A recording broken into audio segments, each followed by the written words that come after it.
सब ब्रह्मांड की अनंत ऊर्जा को खुद में समेटी हुई सर्वशक्तिमान आत्मा हैं। हम सब में आत्म तत्व विद्यमान है। हमारे पुरखों ने ध्यान से समदृष्टा बनकर पूरी मानव जाति के कल्याण का बीड़ा उठाया है। आइए आचार्य भगवान डॉक्टर शिव मुनि महाराज साहिब के सानिध्य में हम भी महान आत्म ध्यान अनुष्ठान का हिस्सा बने।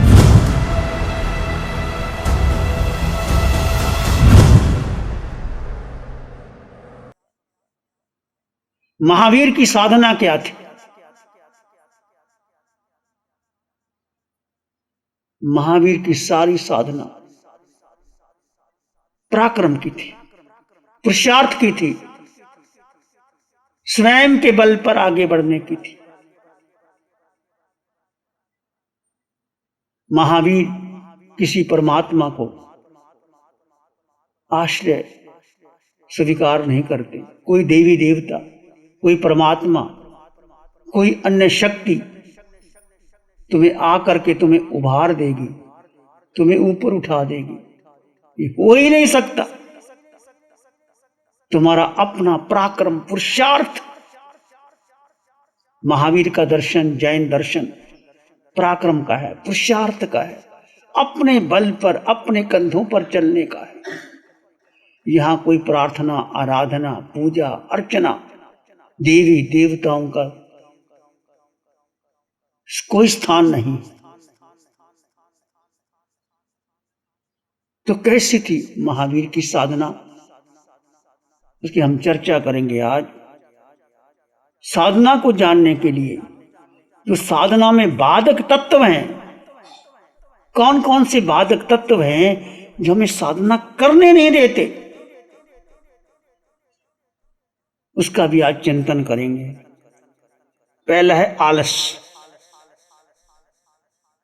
कार्य को सिद्ध करने के लिए साधन सामग्री उपलब्ध होने पर भी एकमात्र आलस्य के कारण कार्य सिद्ध नहीं हो पाता। जो होना है वो निश्चित है, होने वाला ही है, फिर पुरुषार्थ करने की आवश्यकता क्या है? होगा, निश्चित होगा।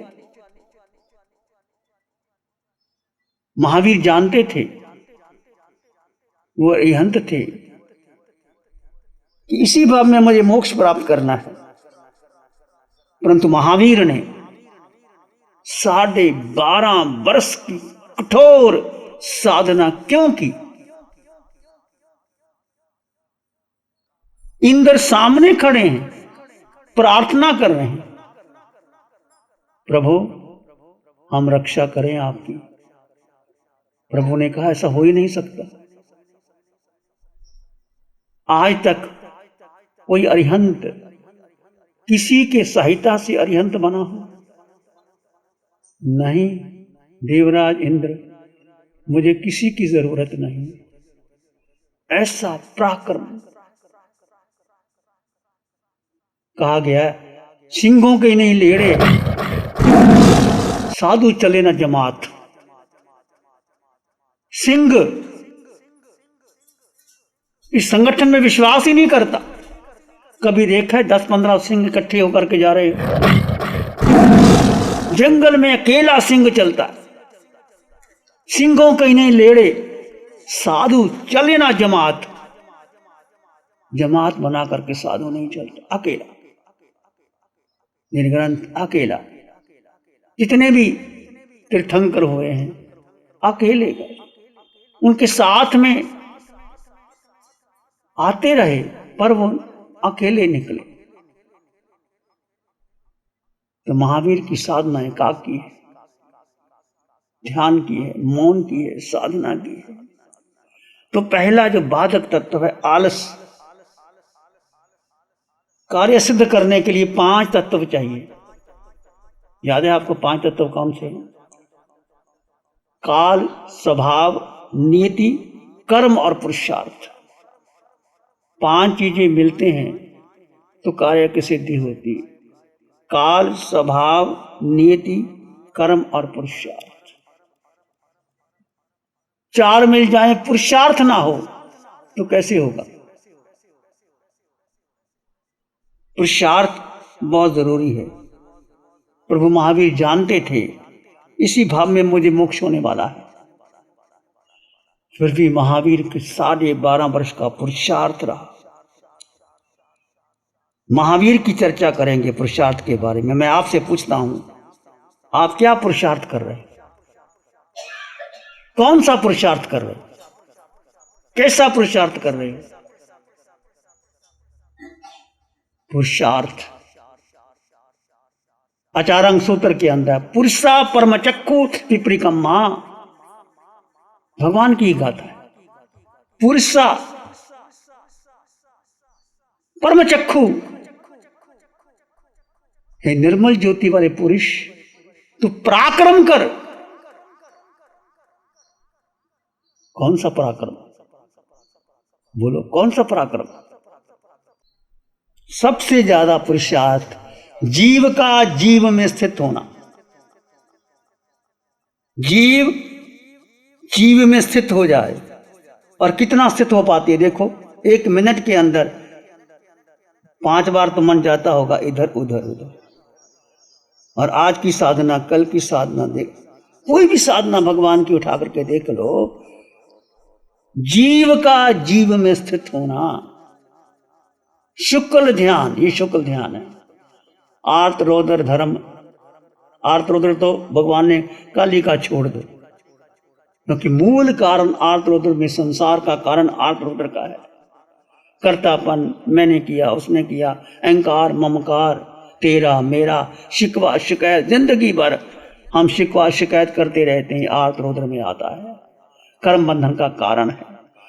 और धर्म करते हो तो स्तुति कर ली, पाठ कर लिया, जप कर ली, माला कर ली, पूजा कर ली, इससे पुण्य का बंध हो जाएगा। शुक्ल ध्यान कठिन है, असंभव नहीं है।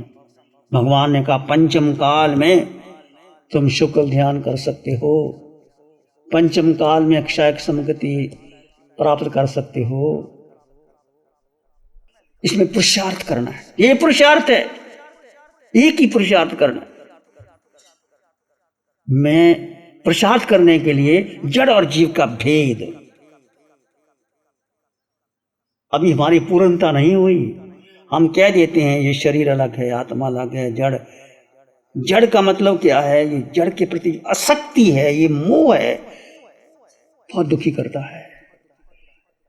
सबसे ज्यादा जड़ का मोह, शरीर का मोह, कितना मोह।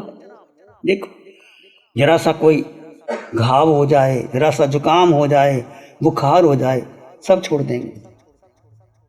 आज उपवास नहीं कर सकते, बुखार आ गया, छोड़ देते।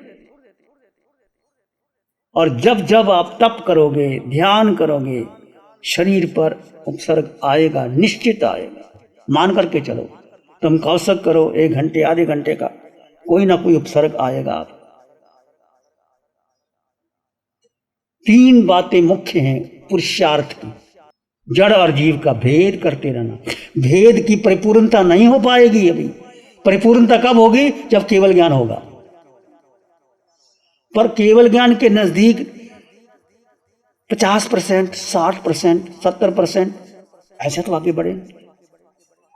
जड़ जीव का भेद, और जड़ का मोह तोड़ना है, और जीव का जीव में स्थित होना है। जड़ जीव का भेद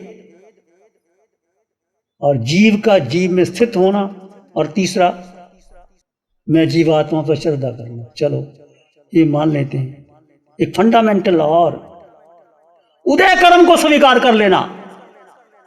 जो परिस्थिति हो, अनुकूल हो, प्रतिकूल हो, कैसे भी हो, मेरा मान हो, अपमान हो, सुख हो, दुख हो, उसको स्वीकार कर लेना। कर्म सिद्धांत को स्वीकार कर लेना। इसमें पुरुषार्थ करना है मुझे और आपको। कठिन है पर असंभव नहीं है। जो भी उदय कर्म आए, और भगवान महावीर का यही पुरुषार्थ था। उदय कर्म आए, भगवान महावीर ने दीक्षा ली। दीक्षा लेते ही जब उनके ऊपर चंदन का विलेपन और सुगंधित पदार्थ शरीर पर लगाए गए, भगवान को तो कोई जरूरत नहीं थी। जैसे वो दीक्षा लेकर के जाते, भ्रमर, पक्षी, सुगंध लेके उसके शरीर को नोचते हैं, भगवान कुछ नहीं करते। उनके लिए वो इबादत बन गई, आई हुई परिस्थिति। जो परिस्थिति आ गई है उसको स्वीकार करना, उदय कर्म को। हम उदय कर्म को स्वीकार नहीं कर पाते। जो कुछ हो रहा है हमारे उदय कर्म से हो रहा है, बोलो नहीं हो रहा। तुम्हारा जन्म, तुम्हारे माता पिता, तुम्हें कुछ चॉइस थी तुम्हारी माता पिता की, ये मेरी माँ बने, पत्नी तो चुन करके ले आते हो, फिर भी झगड़े चलते हैं। जिसको चुन करके लाए हो उसके साथ ही अनबन रहती है। आई हाथ आए कजाले चली चले, ना अपनी खुशी से आए ना अपनी खुशी से गए। ना माता पिता का पता, ना परिवार का पता, ना कुल का पता, किस कुल में जन्म लेंगे, जैन कुल में लेंगे, हिंदू कुल में लेंगे, सिख में बनेंगे, सब जगह जाए आए हम, सब जगह जाए आए। अपनी कोई चॉइस नहीं। जो तुम्हें कर्म दिया, कर्म के कारण ये कारमान शरीर साथ जाता है। क्या जाता है? आत्मा के साथ कारमान शरीर। कारमान शरीर में क्या होता है? क्या क्या होता है? कारमान शरीर में क्या क्या होता है? पाप और पुण्य होता है। तुम्हारा पाप भी उदा आएगा और पुण्य भी उदा आएगा। कल आपने देखा चेलना को गर्भ में दुहद आया, ये पति के कलेजे का मांस खाऊं? कभी पत्नी सोच सकती? वो गर्भस्थ जीव चाहता है ऐसा। ये संस्कार पूर्व जन्म के, हम कुछ नहीं कर सकते। हम जब जाते हैं कर्म साथ लेके जाते, आत्मा के साथ कारमन शरीर जाता है, और कारमन शरीर जैसा कर्म उदा में आता है वही जन्म कुल परंपरा आपको मिलती है। माता पिता जो कुछ उसके अनुसार मिलता है। यदि बहुत पाप का उदा आया है तो नरक में भी जाना पड़ सकता है, और कम है तो पशु बनना पड़ता है। पुण्य ज्यादा है तो मनुष्य बन जाओगे, और पुण्य ज्यादा है तो राजा महाराजा बन जाओगे, सेठ बन जाओगे, और अधिक पुण्य है तो देव बन जाओगे। कारमन शरीर पर कर्म घटाने हैं, भगवान की यही साधन है। कैसे घटेंगे? भगवान ने बताया सबसे अधिक कारमन शरीर पर कर्म क्षय होते हैं। जीव का जीव में स्थित रहे बस, और कुछ नहीं करना। तप ना कर सको, नहीं कर सके, कोई बड़ी बात नहीं। तप करो, अच्छा है। जो तप करते हैं, मांस खमन भी करते हैं, मैं देखता हूं, वो शरीर को तपाते हैं। शरीर को तो आपने तपा लिया, भोजन नहीं दिया, पर मन का क्या है? 24 घंटे मन तो खुला है ना। सारे विचार मन से आ रहे हैं, जा रहे हैं। मन को नियंत्रण किसने किया? मन, बुद्धि और इंद्रियां। शुक्ल ध्यान घटित ही नहीं होगा। भगवान स्वयं कहते हैं मन के पार जाओ, बुद्धि के पार जाओ, ये पांचों इंद्रियों के विषयों के पार जाओ। मन बुद्धि इंद्रियां ये देह की हैं, आत्मा के से कोई संबंध नहीं। आत्मा अकेली एकत्र भावना में पुरुष, बस इसमें पुरुषार्थ। और एक निश्चित कर लो कि मैं जीवात्मा, और जीवात्मा के 8 गुण 8 संपदा मिली है मुझे। सुख मेरे भीतर है, शक्ति मेरे भीतर है, ज्ञान मेरे भीतर है। कुछ ना पढ़ो, कुछ ना लिखो, ज्ञान भीतर से आता है। जैसे जैसे ज्ञानावरणी कर्म टूटेगा, ज्ञान भीतर से प्रकट होता है। ये बौद्धिक ज्ञान है, बुद्धि का ज्ञान है, जो हम लिखते हैं, पढ़ते हैं, अच्छा है, मैं ऐसा नहीं कहता, पर ज्ञान भीतर से है, दर्शन भीतर से है, शक्ति भीतर से है, सुख भीतर। यदि आज आपको सुख मिल रहा है, अचानक बैठे आप सुखी हैं, वो आत्मा का सुख होता है। आप ध्यान कर रहे हैं, बहुत परिचय आ रहा है, आप सुख में हैं। आप तपस्या कर रहे हैं, बहुत वेदना हो रही है, आप भेद ज्ञान सा बन भयो, समता रस भर नीर, अंतर धोबी आत्मा धोवे निज गुण चीर। ये किसका दोहा है? बनारसी दास, एक श्रावक कवि बनारसी दास, ऐसे श्रावक थे, भेद ज्ञान जानने वाले। भेद ज्ञान सा बन भयो, किसकी साबुन लगानी, मैंने कपड़े धोते हैं ना, साबुन भी चाहिए, पानी भी चाहिए, फिर वो उसको रगड़ने का भी चाहिए। भेद ज्ञान, जड़ और जीव का भेद, दो तत्व है शरीर और आत्मा, इसका साबुन लगाना। समता रस भरनी, पानी किसका, समता, जो भी आए स्वीकार कर लो। धोना किसको है, अंतर्धोबी आत्मा, धोने वाला कौन, अंतर्धोबी आत्मा है। धोना किसको है, धोवे निज गुण चीर, अपनी ही आत्मा पर लगे हुए जो कर्म है उसको धोना है। एक दोहे में कितना सार दे दिया।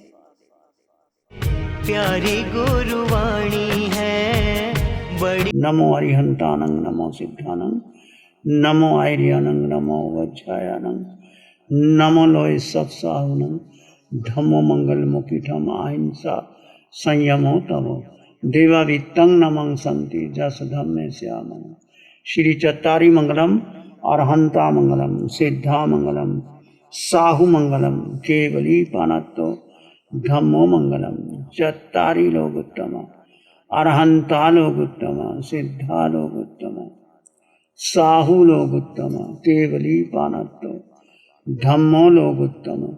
चत्तारी शरणं पवज्जामि, अरहन्ते शरणं पवज्जामि, सिद्धे शरणं पवज्जामि, साहु शरणं पवज्जामि, केवली पानत्तं धम्मं शरणं पवज्जामि। चारेश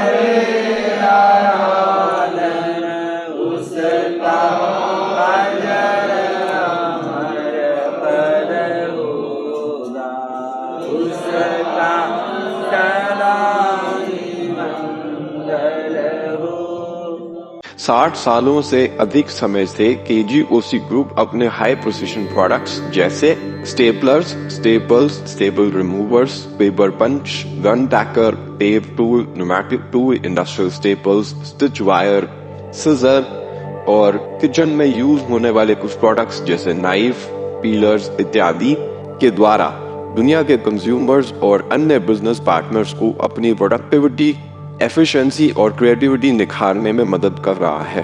KGOC ग्रुप दुनिया के जाने माने लार्जेस्ट मैन्युफैक्चरर्स में से एक है, जो कि अपने 4 ब्रांड्स कोहे, कंगारू, म्यूनिक्स और माइल्स के माध्यम से दुनिया के लगभग हर देश में उपलब्ध है। यह प्रोग्राम KGOC के सौजन्य से प्रस्तुत है। गुरु हमको ऐसी कृपा दृष्टि दे।